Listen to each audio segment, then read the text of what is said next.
My name is Barbara Adamson, and I'm the coordinator of Hands and Hearts Garden. I'm 65 years old. Today's date is December 8th, 2012. The location here is Brooklyn. And the relationship to you is you're one of my interns in my garden. My name is TeAndre Mitchell. This is my third year at Eastern York Farms. My age is 16. How I became affiliated with the garden is the late James Ware. You know Mr. Ware. Yes. He used to sit in the yard all the time, and I would have to pick up my grandson. And we struck up a conversation, and from the conversation, we talked about growing vegetables, eating healthy, and so forth. I got on the list, and when a space was available, I became a gardener.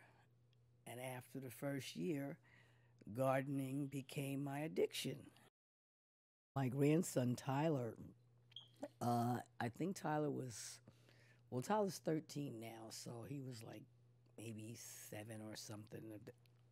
And his teacher for Mother's Day actually gave him a milk carton with one lima bean seed in it. And I mean, every day he watched this thing to see it grow. And the day he brought it home, Mr. Ware happened to be in the garden and asked him, "What have you got there, young man?" And he was about, "It's a lima bean plant for my mommy for Mother's Day." So, having said that, Mr. James said, "Well, tell you what, right now it's a baby, but when he gets," and he made the motion of about 6 inches. And he says, "When it gets that tall," he says, "bring it back to me and I'll put it in the garden." Well, Tyler was ecstatic. He went and got a ruler and he used to measure it.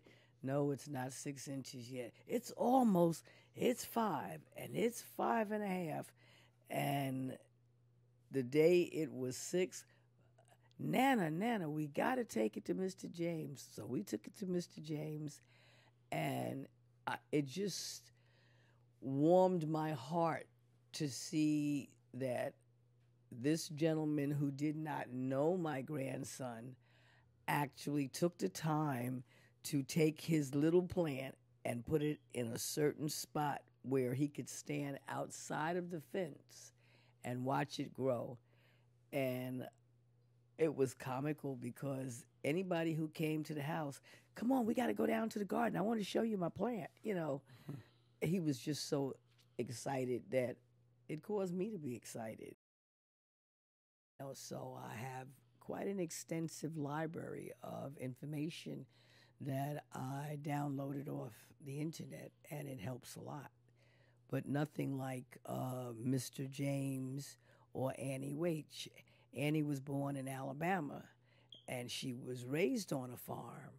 So you're talking about farming is Annie's blood, and there's almost no question that I've ever asked her that she wasn't either able to tell me right then and there or get back to me at some point with, the pertinent information that I needed.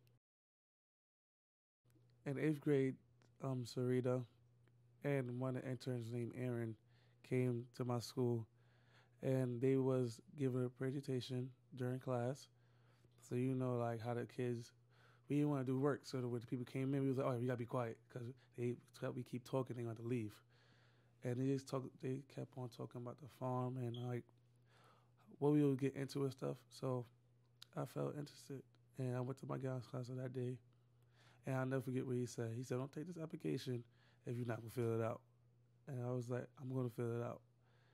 And I filled it out, came here, and they gave me a date to come for the interview. Just to hear what was going to be growing for that season and stuff like that was like a big mind blower because I never knew that fresh fruit was that easy to get to. It was just around the corner from us. My favorite thing that I learned how to grow was I would have to say tomatoes because that's what we mostly use in my household for like salsa stuff like that. So like watching like the little seedlings of tomato seeds grow from a little thing in a tray to put it in the ground and growing up so big we gotta use strings to keep it together, which we call a trellis. And it was just like fascinating that to see how stuff grow in front of you instead of you had to go in to get it from the supermarket. I said I'm playing the dirt while helping the community grow with fresh fruits and vegetables. And I guess it just came like an addition, like you said before, an addition to working here. More than half of the gardeners are senior citizens. So, interacting with the youth, I would assign tasks, to help the seniors. And that's a couple of times I assigned you tasks, and you did quite well. And so you became one of my favorites. And I've witnessed your growth in the last 3 years because you were kind of playful in the beginning, too, but I think you got grow fever like everybody else and started to enjoy it and follow through with it. Yeah, like what you said about me getting the grow bug and stuff like that. It's just like a lot of gardeners rubbed off on me and stuff like that. So I saw that I was doing not a favor, but I was doing my duty to help out the gardeners at Hands of Heart, wherever garden I went to, so that we came here for a reason and not to play around. And we came to help you out so you could garner, the gardening could look better, and you could produce more vegetables as time go on. I had to learn. And when you guys came into the garden, I realized that you too had to learn. And I needed to be as patient with you as Annie and Mr. James was with me. So I guess that's why I could identify with teaching. I feel kind of, I guess, mommy ish, when you do something wrong. You know how I give you that look. I don't say anything to you, I don't have to, you're not supposed to do that and don't do this or that. I don't have to do that. All of you know that I love you. All of you know that I respect you. And all of you know that you can come to me with any problem, be it garden or otherwise, and you never hear it again. You and I have talked about some things that you've never heard again and you never will. But it's advice that I know that's sound and will help you.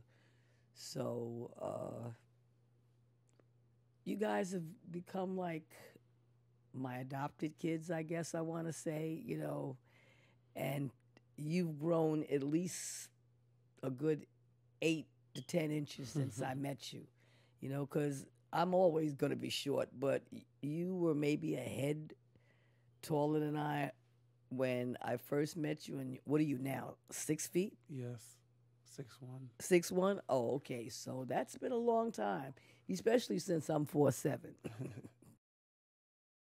I learned a lot from Miss Barbara, from you, and I learned that gardening is just not like it's not something you have to do, but it's something that you should do and have fun with it because you are helping somebody else. You're not just doing it for yourself. You are doing it for your community, and just to have fun with gardening and have fun with life. Period.